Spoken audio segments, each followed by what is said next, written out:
주님께서 여러분과 함께 루카가 전한 거룩한 복음입니다.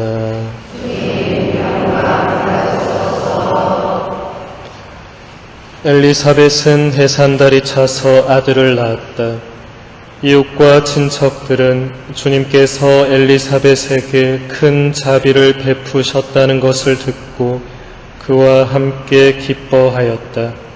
8회째 되는 날 그들은 아기의 할례식에 갔다가 아버지의 이름을 따서 아기를 스가랴라고 부르려 하였다. 그러나 아기 어머니는 안 됩니다.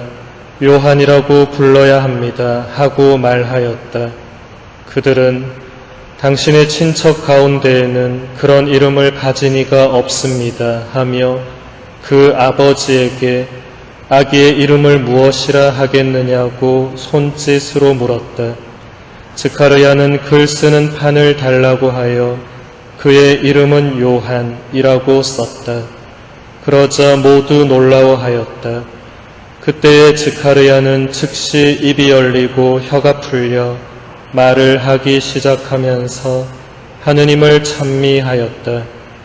그리하여 이웃이 모두 두려움에 휩싸였다.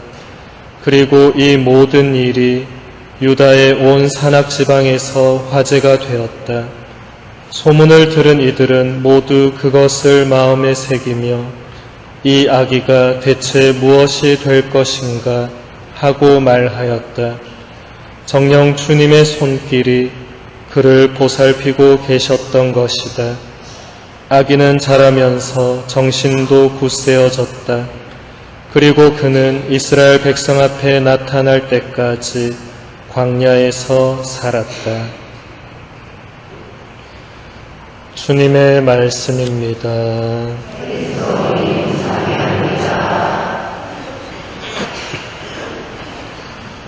찬미 예수님,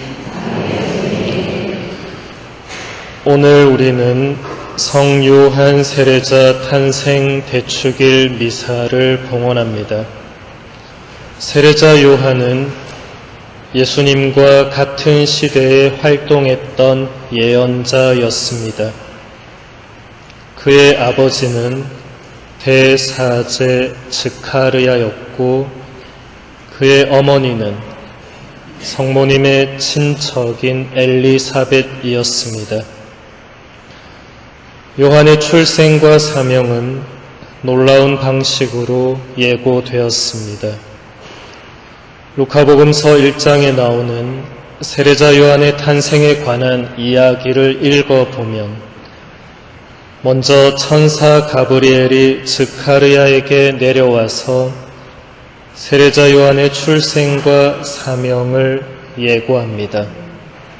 하지만 스가랴는 자신과 아내 엘리사벳이 나이가 너무 많기 때문에 천사의 요한 잉태 예고를 받아들이지 못합니다. 스가랴가 천사를 통하여 전달된 하느님의 뜻을 믿지 않았기 때문에 그 순간부터 그는 말을 하지 못하게 되었습니다. 그리고 오늘 복음에서 들으신 바와 같이 요한이 태어났을 때 스가랴가 그의 이름은 요한이라고 쓰자마자 그 입이 열리고 혀가 풀려서 말을 하기 시작하면서 하느님을 찬미했습니다. 예수님보다 6개월 먼저 태어난 요한은 사람들 앞에 나서서 자기의 사명을 시작하기 전까지 광야에서 살았습니다. 그는 낙타털로 된 옷을 입고 허리에 가죽띠를 두르고 메뚜기와 들꿀을 먹고 살았습니다. 그의 옷차림이나 음식은 그 당시 사람들이 메시아의 길을 준비하기 위하여 하늘에서 다시 내려올 것이라고 믿고 있던 엘리야 예언자를 연상시키게 했습니다. 요한이 사람들에게 전하고자 했던 핵심 메시지는 회개와 세례, 그리고 메시아에 대한 희망과 하느님 나라의 도래에 관한 것이었습니다. 요한은 하느님의 심판이 가까이 왔음을 알리면서 사람들에게 회개하여 세례를 받고 삶의 방식을 근본적으로 바꿀 것을 촉구했습니다. 회개는 죄를 용서해 주시는 하느님께 순종하여 그분께 온전히 돌아서는 것을 의미합니다. 요한은 이 방향 전환이 개인의 일상생활 안에서 구체적으로 이루어져야만 한다고 설파했습니다. 또 요한은 예수님을 두고 하느님의 어린 양이시며 성령과 불로 세례를 베푸실 분이라고 선포하면서 예수님이야말로 하느님의 아드님이시라고 증언했습니다. 그리고 요한은 예수님께도 세례를 베풀었습니다. 예수님께서 요한에게 세례를 받으신 것은 다른 사람들처럼 죄의 용서를 받기 위해서가 아니라 요한의 직무와 메시지를 예수님도 인정하셨다는 것을 의미합니다. 또 예수님께서는 요한을 두고서 구약의 모든 예언자들보다 더 중요한 인물이며 진리의 증언자이고 여자에게서 태어난 이들 가운데 가장 큰 인물이라고까지 하시면서 요한을 매우 높게 평가하셨습니다. 초세기 교부 데르툴리아노는 세례자 요한에 대하여 이렇게 말했습니다. 세례자 요한은 주님의 길을 준비하는 회개의 세례를 촉구했습니다. 이는 하느님께서 아브라함에게 하신 약속을 물려받도록 은총으로 부르시는 모든 사람들을 우선 회개의 표징으로 준비시키려는 것이었습니다. 요한은 잘못으로 때묻고 무지로 더러워진 우리의 마음을 회개로 쓸어내고 닦아내고 청소하라고 부릅니다. 그리하여 성령을 위한 마음의 집을 깨끗하게 준비시켜 줍니다. 세례자 요한의 이 설교는 지금의 우리에게도 그대로 적용될 수 있습니다. 데르툴리아노가 말한 것처럼 지금도 우리는 잘못으로 때묻고 무지로 더러워진 우리의 마음을 회개로 쓸어내고 닦아내고 청소해야 합니다. 아우구스티노 성인도 세례자 요한에 대해서 이렇게 말하고 있습니다. 하느님이시며 인간이신 주님의 선구자였던 세례자 요한이 얼마나 자신을 낮추는지 잘 보십시오. 여자에게서 태어난 이들 가운데 요한보다 더 큰 인물은 나오지 않았습니다.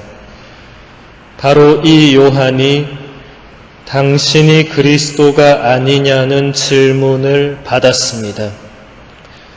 요한은 대단히 위대했기 때문에 사람들이 그런 실수를 하게 되었던 것입니다.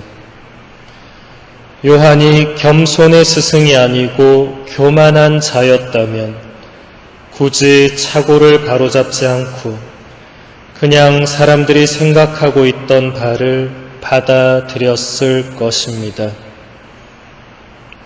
설령 요한이 합당한 인물이었다고 하더라도 그리스도에 비하면 얼마나 열등한지를 생각해 보십시오.